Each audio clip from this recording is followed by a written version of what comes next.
Good afternoon, and welcome to A Beer with the Old Growler. I'm the Old Growler, Pete LaFrance. Glad to be with you on this Friday afternoon. It's the 29th of May, 2020, and this is the 50th Old Growler presentation. So we should be having some good fun today, I hope. And this is day 73 of the pause in New York, or what do they call it here?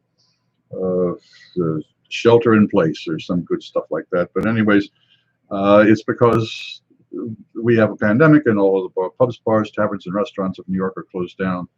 And being that those are one of my favorite places to hang out, and also being a journalist covering the spirits, malt, beverage, hospitality industry for 35 or 40 years, it's been tough to not have a story to cover. So it's been well, so that's why you're here. And I explain it all on a trailer that is put on the front page of this channel. So go take a look at that, and you'll see why we are here.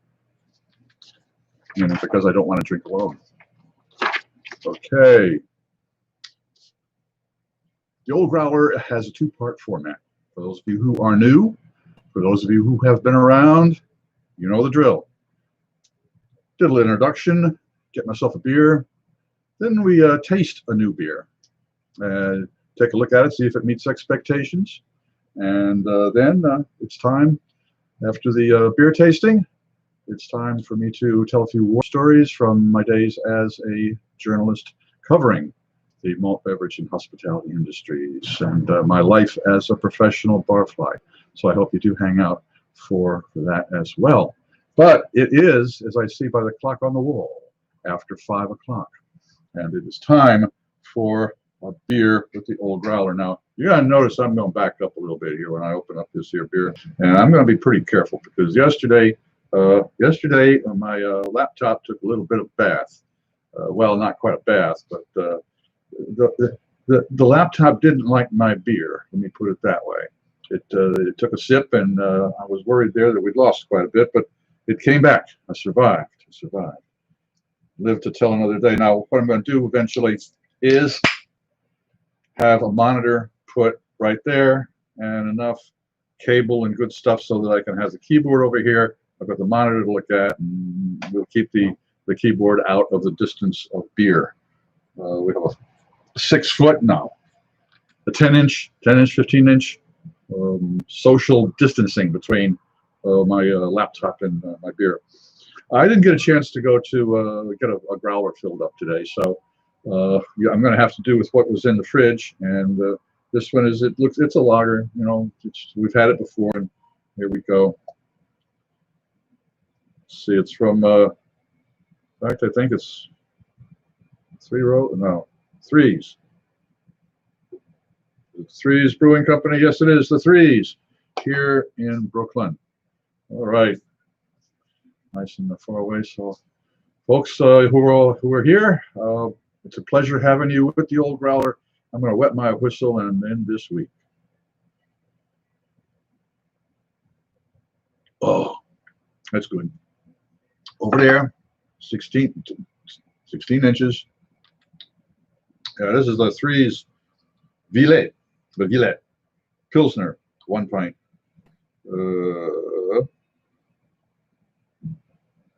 That should tell me some other good stuff on here, but batch number 35. Anyways, as you can tell, it's a hot day here in, well, warm day here in Brooklyn. Light streaming in the window. And as you can see, the Old Growler is not in his normal outfit, or usual outfit, let me say. Greetings, Monica. Good to see you. Yeah, this is the summer attire for the Old Growler, although I will keep my trousers on. And I do have, as I say, some protection from the sun.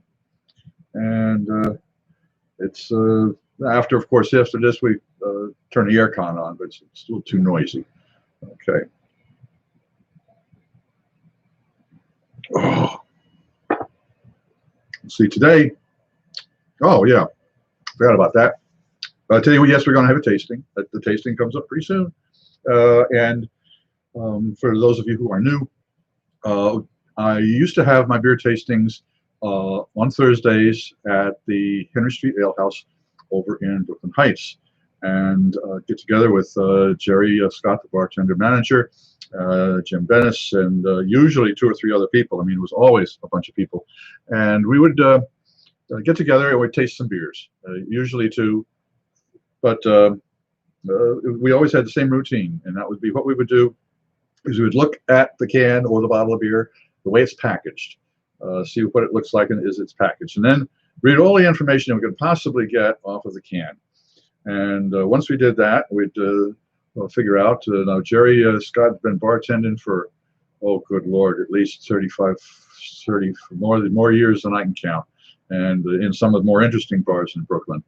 And Jim Bennis, he knows his beers, I believe, and so do I. So it was a pretty good group of guys. We know pretty much what to expect, and for the folks that join us, a lot of times tourists that have come across the Brooklyn Bridge and have wandered in. We've had folks from Australia and France and Germany. It's all very interesting. If you want to check the playlist that is called Tastings at the old Ale Street House Tastings. That one you can see all of the tastings, and they're a lot of fun to do. But once we poured it, once we decided what we expected, Jerry pours it out. We taste it, and it was either a thumbs up or a thumbs down. It either met expectations or it did not meet expectations. And now that the Old Growler is here, we've changed the format a little bit, and it's not only meeting expectations or not meeting expectations, but every once in a while something exceeds expectations. And so I give it a 1. It's the number 1. That's what it is. And if it meets expectations, I give it a 2. And if it doesn't meet expectations, well, you know, win place it showed. But anyways, that's the technique that we're going to be doing. And the second part of today's presentation is take a look back at my life as a professional barfly. And today I am going to define what a professional barfly is. So let me clear my palate. Oh, not bad, not bad. Now, got the new procedures. We're going to take this, we're going to read the can. The can is far enough away and it's not open, so my little friend, don't worry. Okay. Okay, what we have today is Sabro Intersect Citra Hazy Session IPA by Torch and Crown Brewing Company in Manhattan. And they are in Soho. I had a page for them, but let's see if I got the address. No, it should be, but it is not. Well, any event. Let's see. Well, we'll take a look at what we've got here. It's, as I say, it's a Sabro Citra. I know is a hop. So, and it's another one of those hazy beers. Oh boy, I tell you, I wish they'd have a clear beer someday. Torch and Crown. Okay, 5.1% alcohol by volume. Okay, I wrote this out so I can. It's tough to read it off of the can. Okay, it's the company on the. They say on the can here, what we love most about our city is its constant evolution. No 2 visits to a given hood are ever the same. We created Intersect to be just as dynamic, a sequence of hazy and bright session IPAs brewed with unique combinations of 2 hops. Okay, so that's where it comes from, is that there's a Sabro hop and a Citra hop in a hazy IPA. Okay, well, IPA means it's going to be hoppy, noticeably bitter, well, not bitter, but noticeably a noticeable tang to it, a spike, a flavor spike. And so we know that. And we also know it's going to be a hazy beer, and it's using Sabro and Citra hops. Now, I know Citra tastes very much like lemon. The Cascade tastes very much like grapefruit. So we'll see. Now Sabro, I can't identify it as far as a flavor profile for me, but we'll crack this open. So what are we expecting? A hazy, flavor spiked beer with a little bit of lemon in there, and that's pretty much what we're expecting. I'm a little hesitant again because I'm not a hazy beer fan. So let's crack this open over here. Social distancing the beer from the computer. Bring the glass to a safe distance.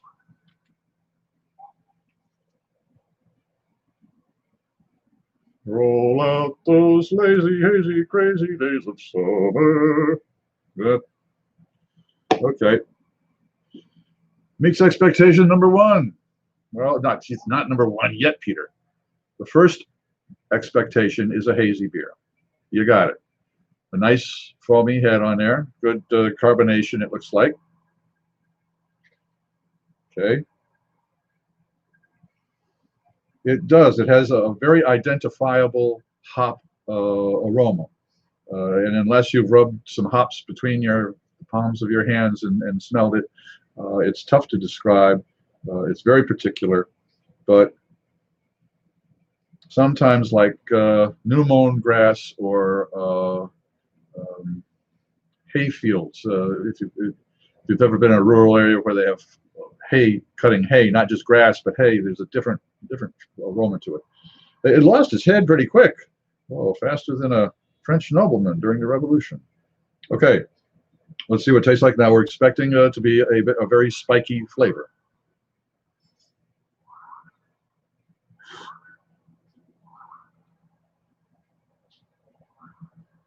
Well, I tell you,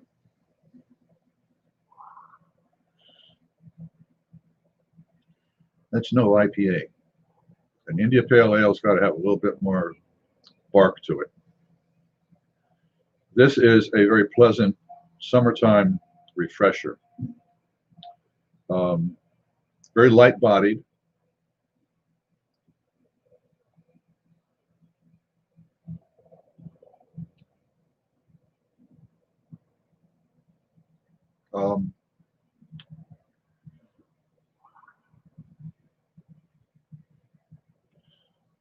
But not off-putting. I mean, it's a very very pleasant type of a flavor. I'm trying to identify by rubbing my tongue across the palate. An apricot, I guess, is what I'm getting. Now, I'm not too sure if that's not simply because of the color of the beer is hazy. Hazy, you think apricot, fuzzy type of. That's a trouble sometimes when you're evaluating beers. Wondering whether a beer meets expectation or not, because if it looks different than what you expect and you taste it and it is what you expect, that's a tough call. It's not disappointing, so it's not a 3. It met expectations as far as the size, as far as what it looks like and the aroma, but not quite. It didn't excel in the flavor excitement. So we'll give it it meets expectations. Yes, sir. Okay. It does. Sabro Intersect Citra Session Hazy Session IPA meet expectations. Yes, it certainly does. And I hope all of your beers meet expectations.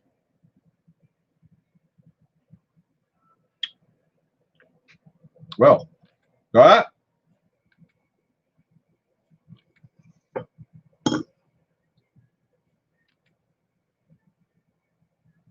Okay. Thanks for hanging out for the tasting. I hope you enjoyed it. If you have any ideas for beers to taste, please put it down in the comments box. I would love that. And if you have any particular beer you think I should try and find, do let me know about that as well. And if you have a beer that might not be in this area, at least let me know the name of the beer and the brewery, and I can contact them, and maybe we can work out a deal. Okay. So that's a second beer in a row we've had from Torch and Crown, and they one of the main reasons for that is they deliver, and so then a number of the breweries are delivering. The Threes also delivers, and I'm going to have to go back and get some more of theirs. Also, many of the 13 or 14 breweries in Brooklyn, and I believe there's 6 or 7 in Queens, also have the curbside pickup. And I'm going to have to talk to Virginia, and maybe we'll do a beer run that will involve stopping in 3 or 4 different breweries. That would be exciting. So anyways, there's always a silver lining to what we're doing. Okay, those of you who are still here, I tell you what. Yeah, for those of you who are still here, it is time for my life as a professional barfly. I'm going to explain what a professional barfly is, but I'm also going to reach over here and I'm going to get a hold of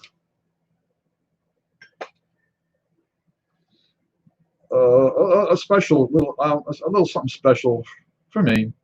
I think it is anyway, and it'll go with my little story. This is the folks at Widmer Brothers sent me this. I'm not too sure how long ago. I don't see any markings on here. Usually there's a date or something stenciled on. But hey, Mayor, good to see you. Okay, well, it says on here, Widmer Brothers, Brothers Reserve, SXNW, SX Northwest, I guess. Oh, South by Northwest. Not Peter, read the label. Yeah, it says South by Northwest, ale brewed with pecans, spice, coca nibs, and green chilies. Portland, Oregon, since 1984, limited edition number 7, 9.3% alcohol by volume. Okay, and what does it say on the back here? It says, pardon me, using rich Mexican chocolate nibs, cinnamon, toasted pecans, and green chilies, this brew will feature decadent chocolate notes with a subtle spice character to pique the taste buds. A complex blend of traditional Southwest flavors, brought to you by way of the Northwest. Right. I'm looking forward to this little devil. Okay, an ale brewed with pecans. So I'm not going to worry about what I'm thinking it is. I'm going to just go over here, stretch out my cord there for the sound. Pop this thing open.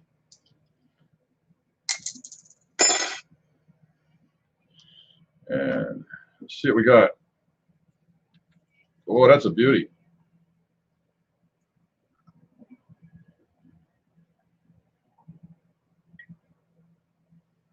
Oh, that's a fine looking beer. You guys sit over there. Don't tip over. You stay.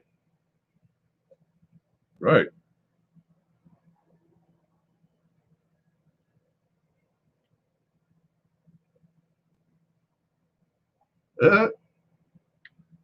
That's a wine almost, but boy, oh boy, you can get it. The chilies are just very rarely in the back. Well, anyways, let's get to it. Define a professional barfly. Oh, well, and I wrote some notes on this. Okay. There's five particular things that I feel make a professional barfly. First, the person is a journalist with a professional interest in the production, marketing, and consumption of beverage alcohol. That's pretty much a start. I mean, you got to first of all be interested in beverage alcohol and booze, beer, wine, spirits, but not just as an intoxicant, but as something that, how is this? What is this? What does it come from? How is it made? What does it taste like?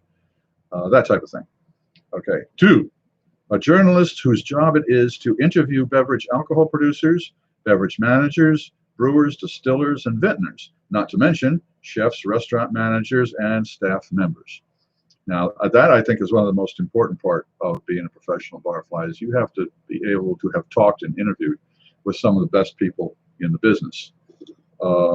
I've been lucky enough to have had a chance to do exactly that. So I think I qualify under that. Okay. Number 3, a person with a working and intimate knowledge of how professional kitchens are run. Well, as being the author of Cooking and Eating with Beer, I had a chance to go into many professional kitchens here in New York City, as well as in Boston when I was there for the Boston Dine Around with the first book that I had, Beer Basics. That was able to visit some of I went around with the sales rep from Harpoon to many of their accounts, and got to visit the kitchens, talk to the chefs about beer and how it tasted in food, and I had a chance to have some very interesting beer and food combinations that way. Okay, a person with a number 4. A person with a working and intimate knowledge of how restaurants / pubs and bars are run. That, particularly when I was working at Beverage Media Magazine, they concentrated on on-premise stories, which meant pubs, bars, taverns, nightclubs, golf courses, country clubs, that type of thing. And so in doing so, and in interviewing the people who were involved in managing them, putting them together, I had a chance to get a real feel for all of the intricacies, such as how to number stations, where service areas are, how to allocate numbers of tables, how many people on staff, the most efficient way to run a bar, how you run a speed line, how you would arrange bottles behind the bar, the back bar, that type of stuff. And again, after interviewing particularly bartenders about this, when I was beforehand was freelancing, was even more interesting because they wouldn't, bar managers and bar tenders wouldn't know about a lot of the craft beers coming in, and so I was able to have them learn about the craft beers and the margin that they would get for it. So that was one of the things. You learn how to what happens with margins in a bar, how much money they make for the difference between making a profit on canned and bottled beer and on draft beer. And of course the price breaks for the difference between food and beverage. Usually you like to have 3/4 of the bill would be in beverage and 1/4 in food. You get to learn some of the in the kitchen, 40-140. You try and keep your food either below 40 degrees in a cool, or over 140 degrees. That way, anything in between, you got problems. That type of stuff is important. Okay, and finally, number 5. The person must be a regular in more than 4 pubs, bars, or restaurants. And I can safely say that I am a regular in more than 4 pubs, bars, and restaurants. Pardon me. So that's pretty much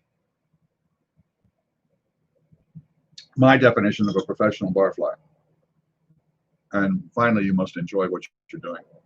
And the social aspect. I think the social aspect to me is really the key.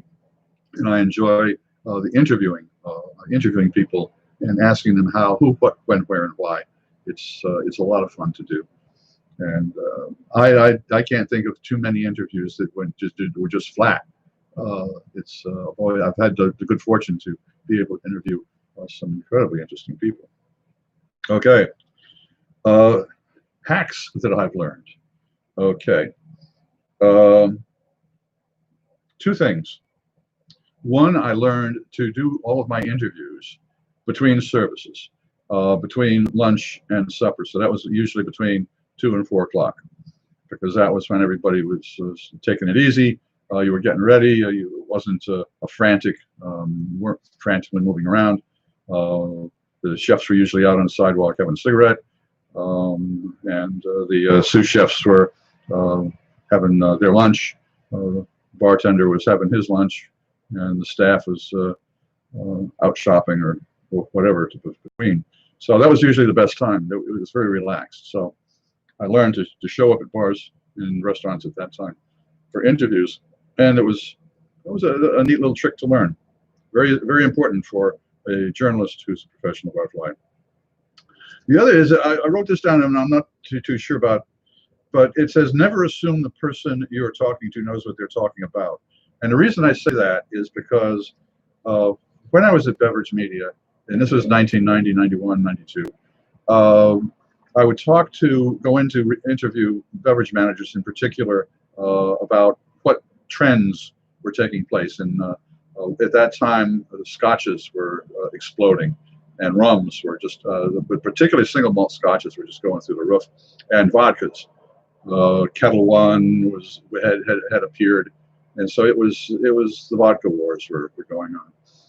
And I would go in to interview the bev managers and sit there and talk about it. And every once in a while, particularly on Mondays, that seemed to be the day, the beer salesmen would come in, particularly from back at that time on Brooklyn beer, because they were handling a lot of the craft beers. And he would come in and try and talk to the bev manager and say, I've got some samples, would you? Oh, no, that's all right. I've already placed my orders.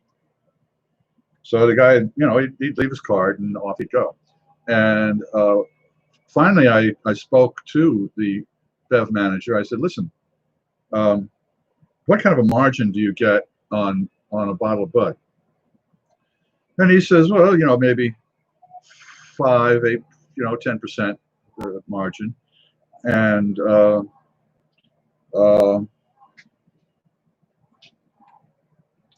so much for social distancing. There's a demonstration on the Brooklyn Bridge right now. So there you go. But I was talking to the bev manager, and I said, well, if you had a bottle of the Brooklyn Brown there, you could be making, maybe 5% more profit. I could? I said, sure, you sell it as a craft beer. You're going to price it above Bud easy.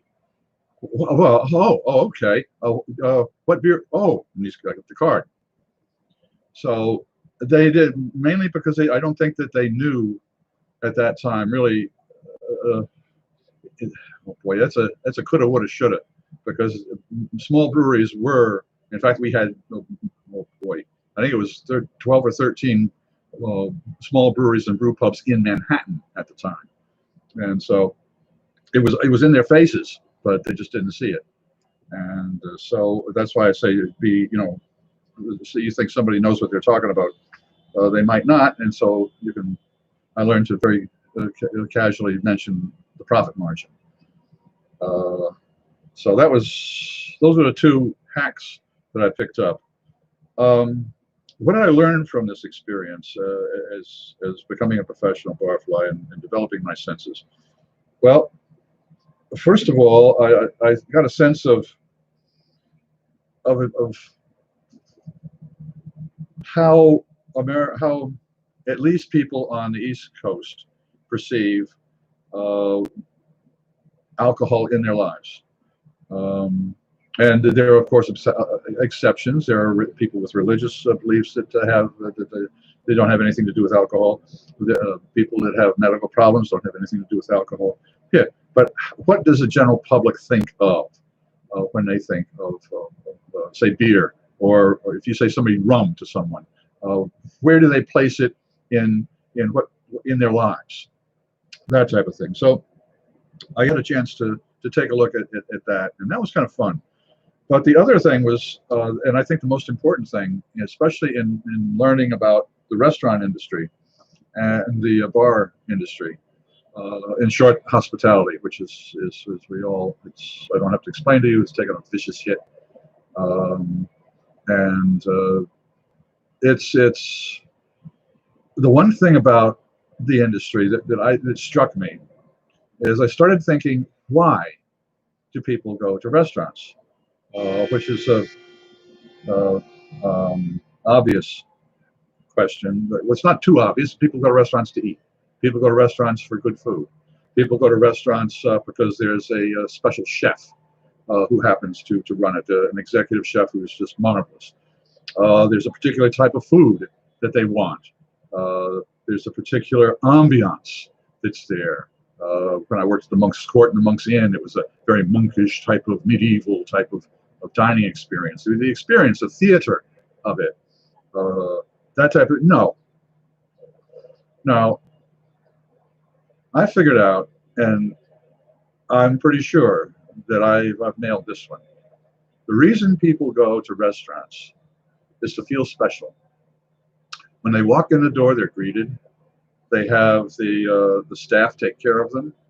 They have someone else cook their food. There is a feeling of being special.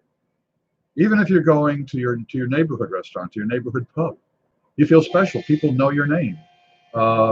They know what you like to eat. And now you know what a demonstration sounds like here in Brooklyn, particularly at the side of the Brooklyn Bridge, which is where we are. We are right on the walkway. It would be about, I would say, maybe 100 yards from, maybe 150 yards. Football field is 100 yards. It's 100 yards from where I'm sitting to the walkway, pedestrian walkway on the Brooklyn Bridge going to Tillery and Adams Street. And so whenever there is a demonstration, we get to hear it and see it. And as I say, I don't think there was too much social distancing going on there. However, I'm not going to judge either way on that. It is a difficult world right now. And I'm going to have a little bit more of this Widmer.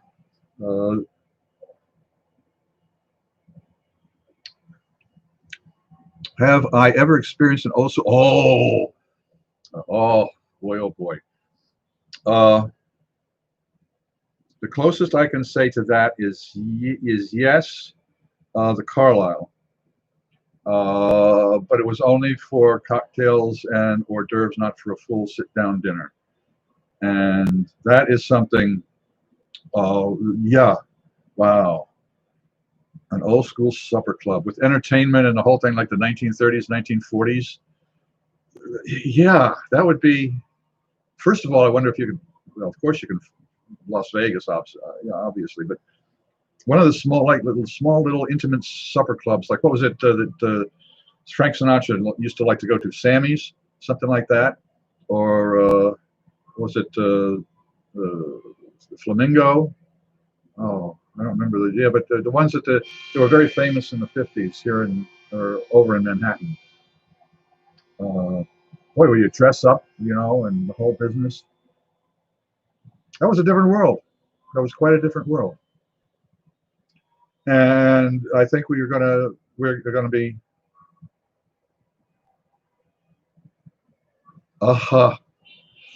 oh boy, a polka blast. That would be fun. Yep, definitely. Definitely. Well, that's the exciting thing about restaurant. Oh boy, oh boy.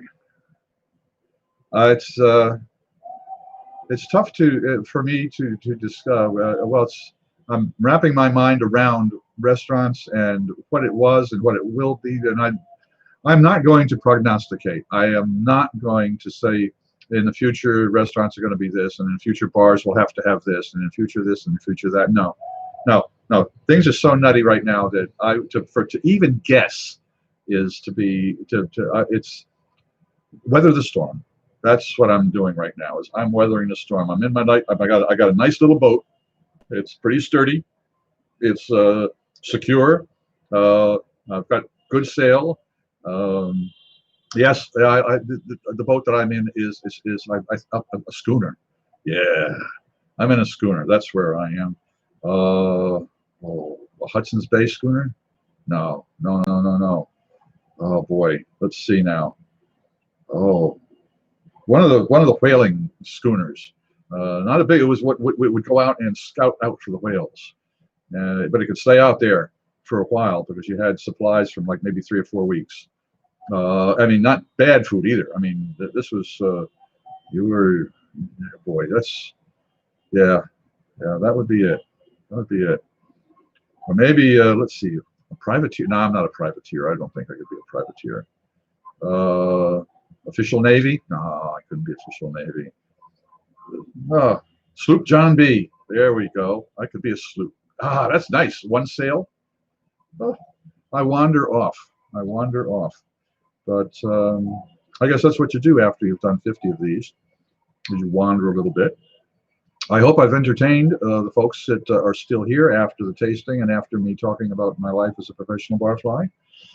Again, for those of you who are watching this at another date, leave your comments. I certainly would appreciate that, because that way I'll be able to come up with some other beers, be able to come up with some great ideas, things to talk about. As far as the next 50, that's always, that thought did cross my mind as I'm sitting here, is what about the next 50 Old Growlers? Well,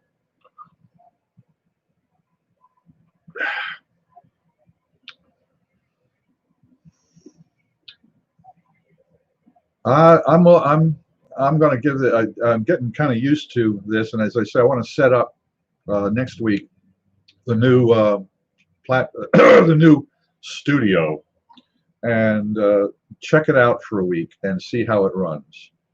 And then after that, probably in June, I'd like to think that when they're allowed when restaurants are allowed to half open and to open up onto the sidewalk, and I'm able to get out and interview some of the brew pub people and the small brewery people. Once that starts, I'm going to cut the Old Growlers live tape events, recording events, down to probably 2 days a week. One would be Monday to start the week out, and the other would be Friday for a week wrap up.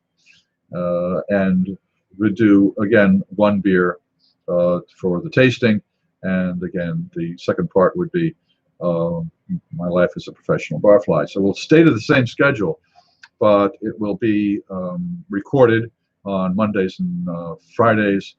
Tuesday, Wednesday, Thursday, there'll be postings of the beer tasting, and there'll be 2 tastings and a barfly comment. And so that, I think, will be the schedule getting through June. But I would like to stay at least for one more week live, doing them every day. First of all, because it's become a great routine, and I do appreciate the folks that do show up. And so I'd like to just do that one more time, and again, to set up the studio. And then once we get that done, then they'll open up the bars, and I'll be able to go back and no, not yet. Well, anyways, I want to thank. We're right down to 5:30, a little bit more. Been on for 38 minutes and 17 seconds, and I've got a group with me. I've got a couple of thumbs up. I do thank you for that.